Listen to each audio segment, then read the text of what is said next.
Hey everyone, Brendan from Goalorious, where we focus on goals, gains, and giveaways. Today I'm teaching you guys how to send BNB from Binance to TRUSTWALLET. So I talk a lot about altcoins on this channel, about new projects on the Binance Smart Chain. In order to buy them, you have to obviously use PancakeSwap because that's the go-to tool to swap and the easiest to use. So if you're using that on something like MetaMask or TrustWallet, you need BNB on your account to do the actual swapping. But how do you get BNB on your account if you don't have any? Well, the most common way to do it is, since BNB stands for Binance Token, you send BNB from Binance itself, and I'm gonna teach you guys how to do that so that you guys are ready to buy the latest and greatest altcoin after you do a bunch of research on that project. A bunch of you guys had this question. I know I kind of covered this in the past. I want to do an updated version of this that goes more into depth and broke it down in the different steps as easy as possible. So let's just jump right into it.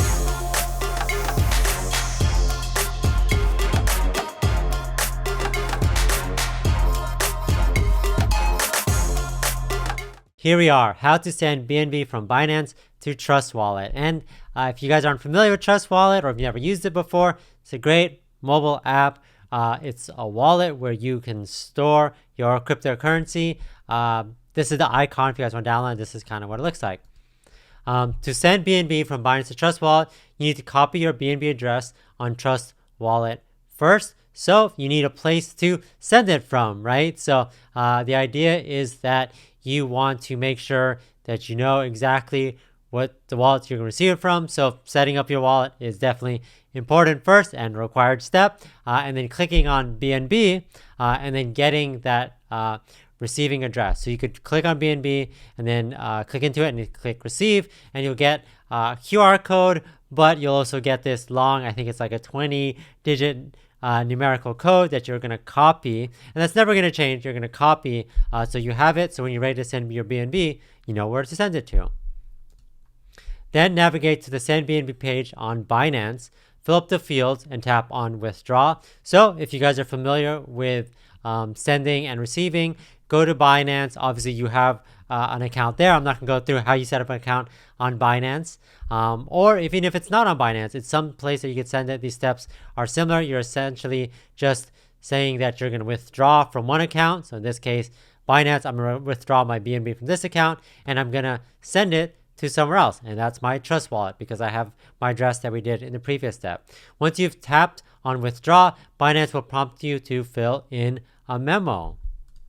However, TrustWallet doesn't have a memo, so you don't need to provide one. So that's just something you need to know. Sometimes some places require you to add a memo, and they'll tell you exactly what to put there. But for TrustWallet, so you can skip this step and then hit confirm that you're going to send it to there.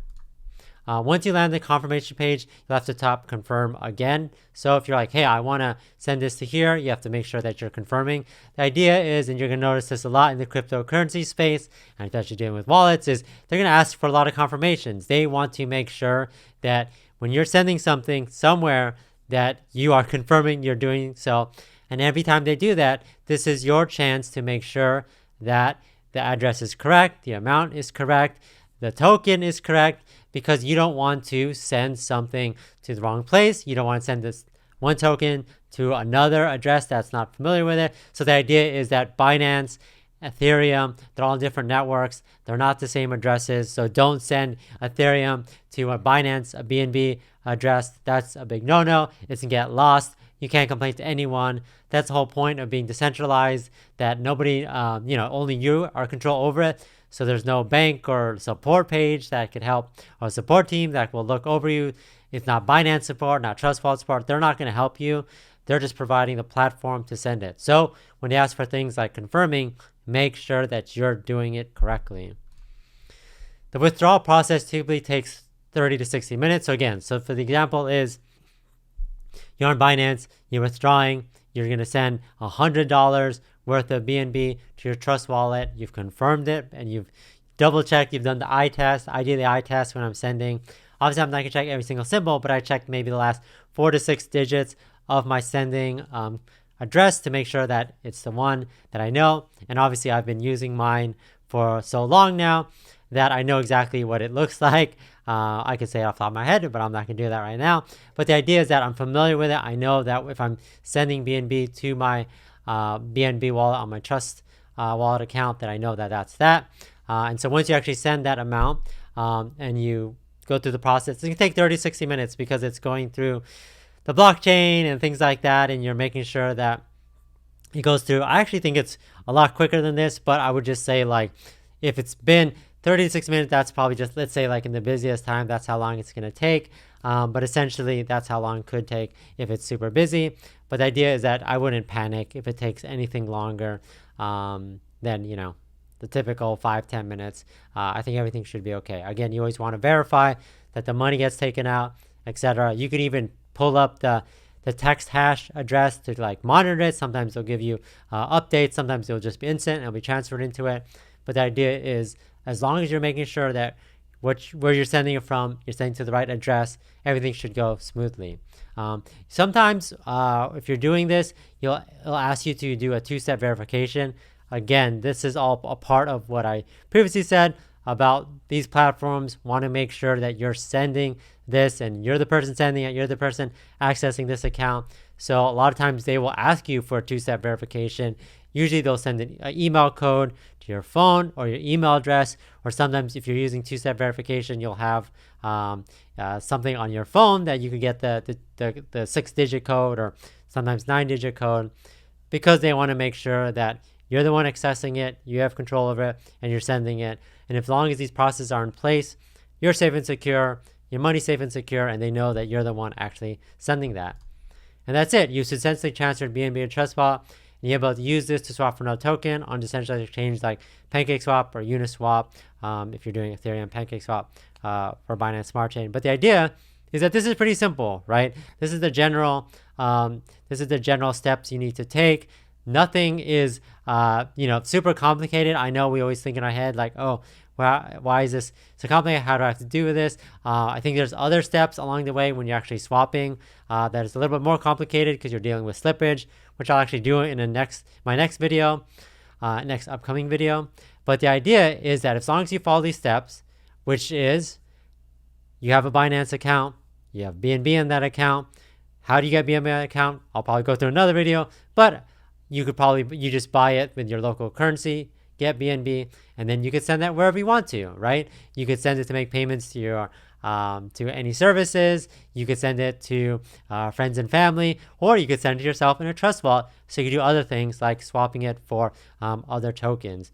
Fortunately, most of these altcoins, especially altcoins I talk about, not all, but most of them, and most of the ones that you'll hear about are going to be on the Binance Smart Chain.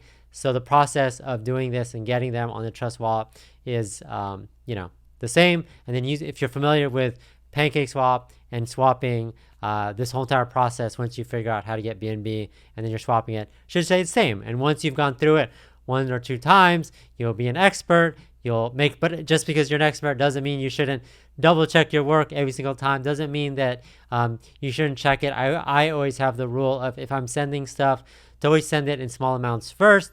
Like if you're sending like $10,000 worth of a token, always send it, maybe like $100 first to test to make sure everything is processing correctly. Maybe you're sending it from a different exchange. Maybe you're sending it to a new wallet. You want to make sure things go correctly, and you'd rather test it with $100 than sending $10,000 that you're not sure is going to go through. But as long as you essentially follow these steps, obviously do your own research, everything should be fine in this process. Again, take your time. Don't multitask. Make sure you're doing this. It's going to only take you a couple minutes to actually do it, even though you have to wait a bit. Make sure you're not jumping around, grabbing contract addresses, messing around. Just make sure that you're focused on this task of sending BNB to your Trust wallet. Review this video when you're actually doing it.